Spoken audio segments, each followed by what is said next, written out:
Welcome back, everybody. The average American owns 3 different homes over their lifetime. And when and where you purchase that home really matters greatly. And currently, home ownership rate is just about 66% of all Americans. So with all of the recent economic concern and rising rates, we talked to a professional on whether or not it's a good time to become a homeowner. Here's an all-new Money Talks. Home sales last year dropped to the lowest level in nearly 3 decades after elevated mortgage rates and a lack of homes for sale shut out some buyers.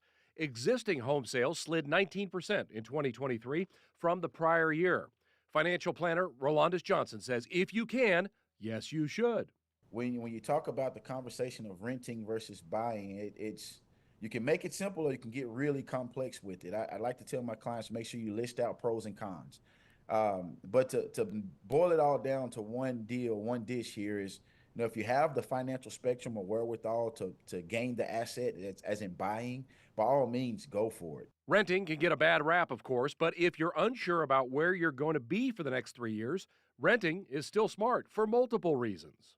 But renting it isn't a bad thing. I know in society it gets a connotation of being a bad thing. You want to own, you're making someone else rich, all of the different things that they say.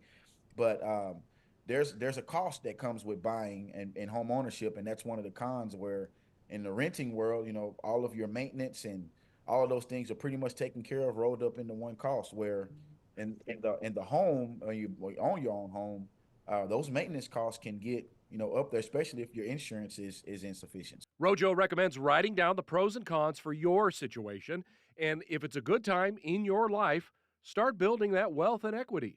What is our plan? What's our goal? And so if you're wanting to settle down, raise a family, and all those good things, then we may be looking 15, 20 years down the road. But someone who's on the go every couple of years, time in the market may be an advantage. And a reminder that the 6 and 7% rates that we are seeing right now are still historically low as compared to the housing boom in the 60s, 70s, and 80s in the American suburbs. Right. And again, if you're listening to the headlines, they would make you think that interest rates are highest it's ever been in the history of humankind, right? And that's just absolutely not true. They're higher than what they have been, but we're nowhere near the 70s and 80s. So it's still not a bad time to gain the asset if you can. All right, that's optimistic. And a reminder that interest rates reached their highest point in modern history in October of 1981 when they peaked at 18.63%, according to the Freddie Mac data. And believe it or not, people were buying houses even then, albeit because maybe they had to move for a job transfer and such, but it was happening, and that was record highs. All right, stick